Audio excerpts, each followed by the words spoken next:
Epistle to the Romans, Volume 2, Session 29. 羅馬人書註釋卷二第29講。Romans 11:22. 羅馬書11章22節，我哋讀22節。可見上帝的恩慈和嚴厲，向那跌倒的人是嚴厲的，向你是有恩慈的。只要你長久在他的恩慈裏，不然你也要被砍下來。我哋讀一讀新譯本。所以要留意上帝的恩慈和嚴厲。對跌倒的人他是嚴厲的，對你只要你繼續在他的恩慈裏，他是恩慈的，不然的話你也會被砍下來。This is an appeal to Gentiles to consider the import of the twofold action of God delineated in the preceding verses, the breaking off and the grafting in.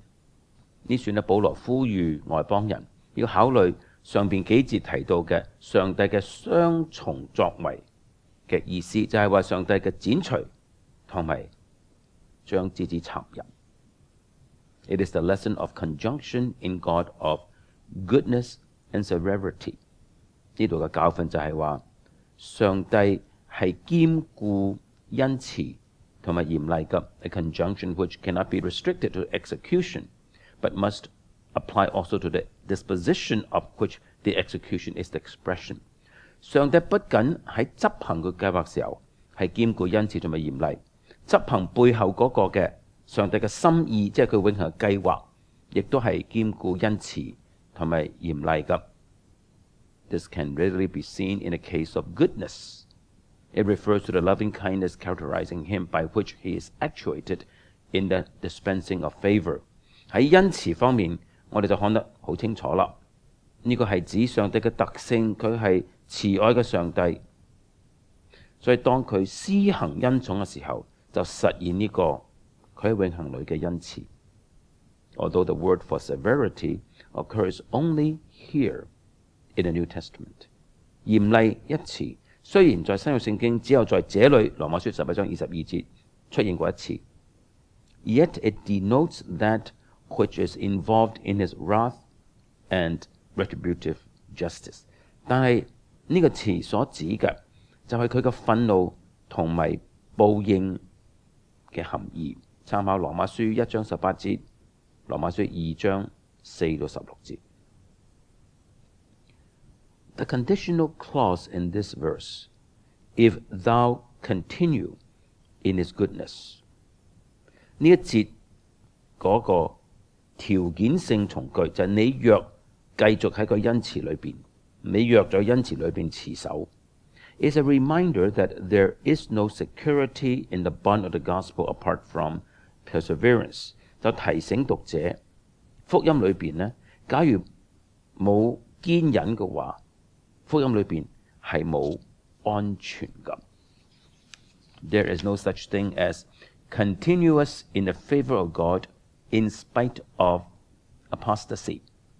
唔可能啊！雖然離經叛道，但是同時享受上帝嘅恩寵㗎，冇呢樣嘢嘅。God's saving embrace and endurance are correlative。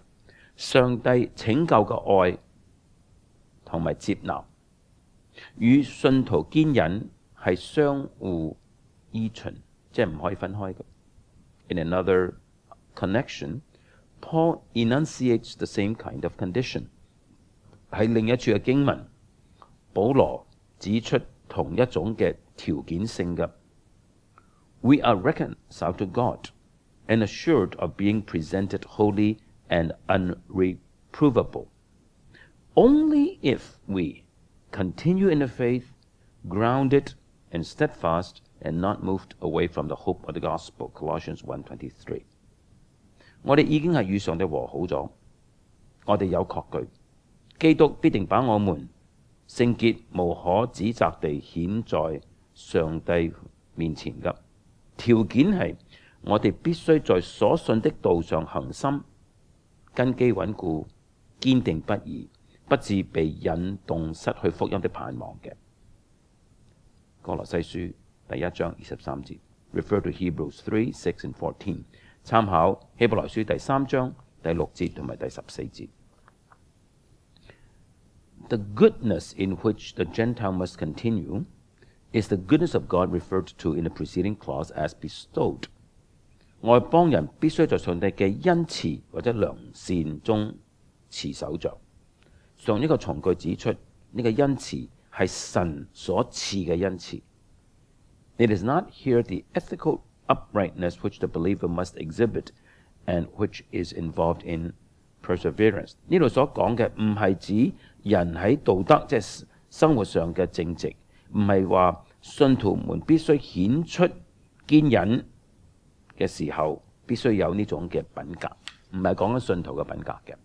The thought is that he must continue in the enjoyment of God's goodness。保羅嘅意思係信徒必須持續地喺享受神嘅恩慈呢個狀態中 ，and is identical with that of Acts 13:43， 係與使徒行傳43節嘅思想係一樣嘅。Where the devout are urged to continue in the grace of God。喺嗰度呢，敬虔嘅信徒必須持續在上帝的恩典中 ，continue in the grace of God， 持續喺上帝嘅恩典中。The implication, however, is， 但係呢度有一個含義 ，is that this continuous is conditioned upon the lowliness of mind and a steadfast faith upon which the accent falls in the preceding verses。呢種嘅持續或者堅忍呢，係必須有謙卑嘅心態同埋堅固嘅信心㗎。呢個係前幾節保羅已經強調過㗎。There is the note of severity in a way by which the alternative is expressed。保羅用嚴厲嘅語氣講出另一個可能性㗎。Otherwise thou also shalt be cut off， 不然你也會被剪除或者砍下來。A severity with the same character and decisiveness as that mentioned in the earlier part of the verse。不然你也會被砍下來，與本節前半節所講嘅係同樣咁嚴厲，同樣咁果斷㗎。Romans 11:23 and 24， 羅馬書11章23、24節。而且他們若不是長久不信，仍要被接上，因為上帝能夠把他們重新接上。你是從那天生的野橄欖上砍下來的，尚且逆着性得接在好橄欖上，何況這本樹的枝子要接在本樹上呢？新譯本23、24節。至於他們，如果不是繼續不信，他們仍然會被接上去，因為上帝能夠把他們再接上去。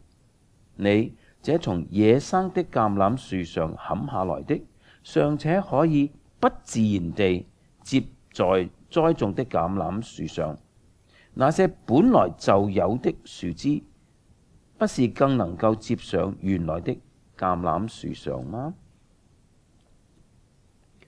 The alternatives stressed in the preceding verse and applied with warning to the Gentile believers in the privileged position they occupy are now applied to Israel in their fallen condition, but applied in the direction of encouragement and hope。保羅喺上一節提出兩個可能嘅，用嚟警告嗰啲喺特權地位裏邊嘅外邦人信徒。而家佢將呢兩個可能性呢，係用喺在跌倒中嘅以色列人，但係話中帶着鼓勵同埋盼望嘅。Thou, Gentile, will be cut off if thou dost not continue in faith.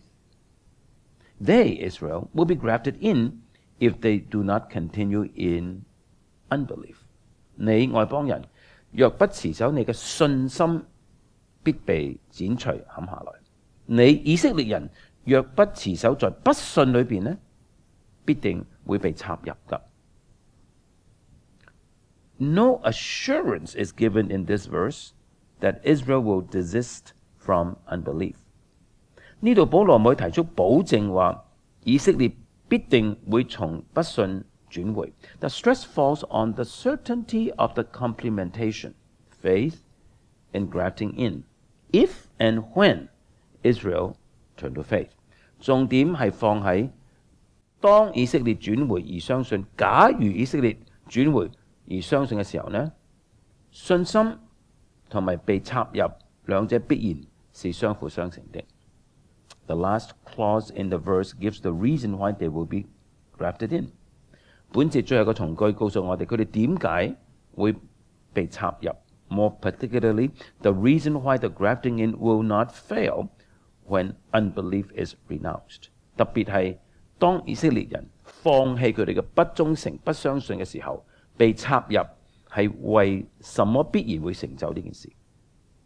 The emphasis falls upon the power of God。重點係在上帝的大能。Different views are held as to the reason for this emphasis。保羅點解會咁樣強調法呢？解經家持不同嘅意見㗎。嗱，其中一個意見。In verse 24, the argument is that it is more natural for Israel to be grafted into their own olive tree than for Gentiles taken from a wild olive to be grafted contrary to nature into a good olive。24節保羅嘅論證係以色列被插入自己嘅原來嘅橄欖樹，係比較外邦人從野橄欖樹被插入好橄欖樹呢更為自然。後者即係外邦人從野橄欖插入好橄欖呢係不自然的。Thus, there would appear to be no need to stress the power of God once the unnatural grafting in of the Gentiles is assumed as it is in the preceding verses。因此，當保羅假設外邦人被插入係不自然，好似上幾次咁樣講，假如係咁嘅話呢，就似乎呢就冇需要去強調上帝嘅大能啦。The best view it would appear is， 但係無理嘅觀點係最好嘅觀點似乎係 that the appeal to the power of God in verse 24 is to obviate the answer which is liable to be, if not actually is, the assumption entertained by Gentiles when actuated by the presumptuous confidence condemned in preceding verses, that Israel, once disinherited and cast off, cannot again be established in God's covenant favor and blessing。最好嘅觀點係24節係訴諸於上帝嘅大能嘅，係為要排除一個有可能提出嘅答案。呢個係當外邦人自誇嘅時候，呢個係保羅喺前面幾節譴責過嘅。當外邦人自誇嘅時候，有可能或者事實上會假設一個答案，就係以色列一旦被剪除、被砍下呢，喺約中無份呢，就不可能再次被設立在約嘅恩典、約嘅福分裏邊啦。保羅係要排除呢一方面嘅一個答案，一個有可能嘅思想㗎。下邊係再繼續講外邦人錯誤嘅假設。It is the assumption that to restore Israel is contrary to the implications of their casting away, verse 15, and that consequently grafting in again would violate the divine ordinance。外邦人錯誤嘅假設就等於假設着以色列被復原就違反咗佢哋被丟棄甚至嘅含義㗎。因此，再一次被插入呢，係違反上帝嘅律例典章嘅噃。This Paul contradicts by saying God is able。保羅反對呢個假設，佢話上帝能。Though the power of God is placed in the forefront, underlying the exercise of power is a recognition that the grafting in again is consonant with his counsel and the order he has established。雖然保羅要突顯係上帝嘅大能，但喺上帝執行大能嘅背後，我哋必須睇到呢，以色列再一次被插入係符合上帝永恆嘅計劃同埋佢所設立嘅秩序㗎。The erroneous assumption that Paul meets directly by appeal to God's omnipotence in verse 24 is an additional argument to offset the fallacious inferences drawn from the rejection of Israel. 保羅喺24節訴諸上帝嘅無所不能，嚟駁斥呢個錯誤嘅假設。呢個係另一個論證嚟嘅，用嚟推翻從以色列被拒絕所引發出嘅錯誤嘅推論。The point of the argument in verse 24 is obvious. 24節嘅論證嘅要點係明顯嘅。If God's action of grace in the reception of the Gentiles is analogous to the unnatural ingrafting of branches from a wild olive to a cultivated olive, then how much more compatible to receive Israel again after the pattern of grafting cultivated branches into a cultivated olive? 24節嗰個明顯嘅論點就係話，上帝開恩接納外邦人呢個作為，若好似野橄欖被插入嗰種嘅不自然嘅種樹方法，那麼上帝再一次接納以色列，就好似將好嘅橄欖枝插入好橄欖樹裏邊，豈不更為自然嗎？ There are, however, two observations. 但係我哋必須要作兩方面嘅觀察嘅。Number one， 第一方面嘅觀察 ，It should be noted that the figure is not that merely of grafting branches of a cultivated olive into a cultivated olive. It is that of grafting in the branches of the same olive. This is the force of grafted into their own olive tree. 第一方面觀察，呢處嘅比喻唔係淨係話將好嘅橄欖枝插入好嘅橄欖樹裏邊，更加係將好嘅橄欖枝插翻入去同一棵橄欖樹。呢個係插入佢哋自己嘅橄欖樹嘅意思。我哋都讀經文。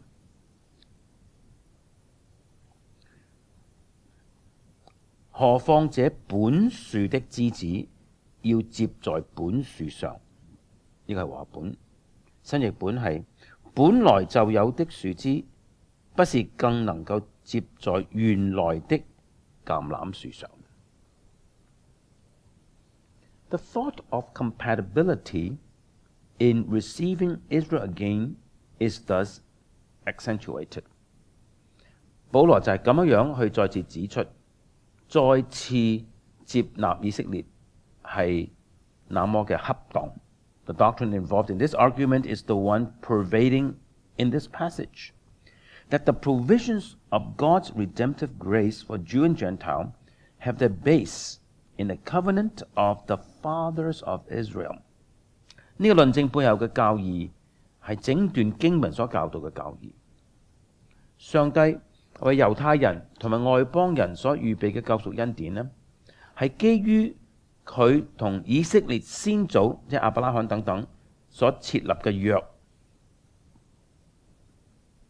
To use Paul's figure here, the patriarchal root is never uprooted.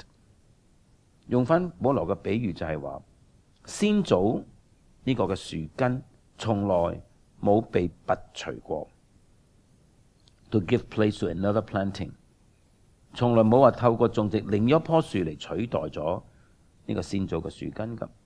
And thus it continues to impart its virtue to and impress its character upon the whole organism of redemptive history。因此，上帝與先祖立嘅約呢，繼續為着整個救贖歷史提供效力，亦都將呢個約嘅特徵刻印喺整個救贖歷史上嘅。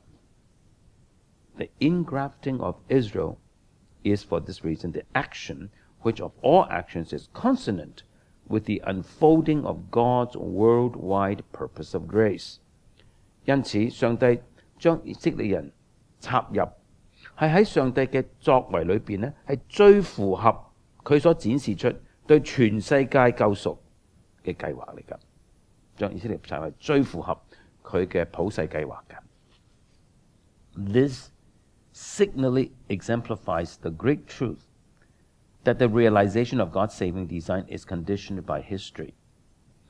呢個好清楚嘅表達一個偉大嘅真理，上帝係點樣實現佢所預定嘅救贖計劃嘅呢？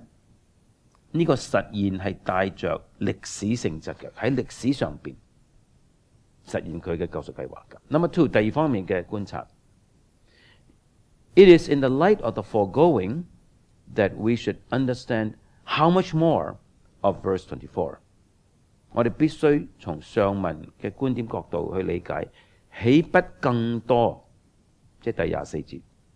The thought is not attached in a restricted sense to the power of God stressed in verse 23, as if it were easier for God to graft in Israel than to graft in Gentiles。呢個意思唔係好合意嘅，唔係好合窄嘅，與第23節強調上帝嘅大能連接起嚟嘅，唔係咁㗎。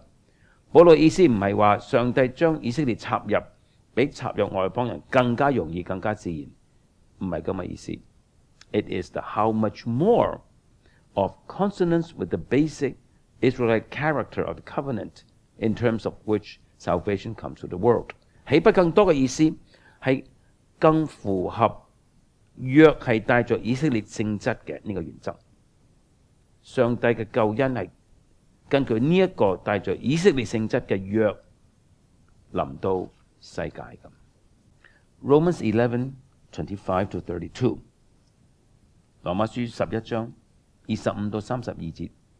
First, Romans 11:25。首先，羅馬書11章25節，弟兄們，我不願意你們不知道這奧秘，恐怕你們自己以為聰明。就是以色列人有幾分是硬心的，直到外邦人的數目添滿了。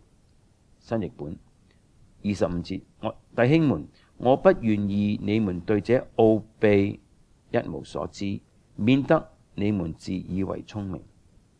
這奧秘就是以色列人當中有一部分是硬心的，直到外族人的全數滿了。The words, I would not, brethren, have you ignorant, as in other instances, draw attention to the importance of what is about to be said and the necessity of taking full account of it。 保羅話：弟兄們，我不願意你們不曉得，就好似其他經文一樣，係要我哋注意到下文要講嘅係多麼的重要，我哋必須要完全放在心裏邊㗎。其他經文係包括羅馬書1章13節、哥林多前書10章1節、哥林多前書12章1節、哥林多後書1章8節、帖撒羅尼迦前書4章13節。The apostle is still speaking to Gentiles and has in view the liability to erroneous assumptions and vain conceits on their part。 保羅喺呢度仍然係同外邦人講話嘅，佢喺面對佢哋有可能會有個錯誤假設同埋心中嘅傲慢而講出呢啲話。This is evident from the purpose for which he gives them the disclosure concerned, namely, lest ye be wise in your own conceits。 呢個從保羅點解要向佢哋展示呢啲事嘅目的，就可以好清楚睇出啦。好叫你們不要自以為聰明而驕傲。參考18到21節嘅。The disclosure he's about to make, he calls a mystery。 保羅下文要展示嘅，佢稱之為奧秘 mystery。 This term appears frequently in Paul's epistles。 奧秘呢個詞常常出現喺保羅書信裏邊㗎。But this is the first occasion in this epistle, and it occurs again in 1625。 但係這裏是羅馬書第一次，然後喺第16章25節再冇出現嘅。The latter instance virtually furnishes a definition。 羅馬書16章25節差唔多提供咗奧秘嘅定義嘅。We are liable to associate with the term the idea of secrecy or of unintelligible mysteriousness。 當我哋諗到奧秘嘅時候，好可能聯想到秘密啊，不可理解嘅神秘。This is not the meaning in Paul's use of the term。 保羅用奧秘呢個詞唔係咁嘅意思㗎。我哋下一講繼續去講奧秘嘅意思，我哋下一次繼續。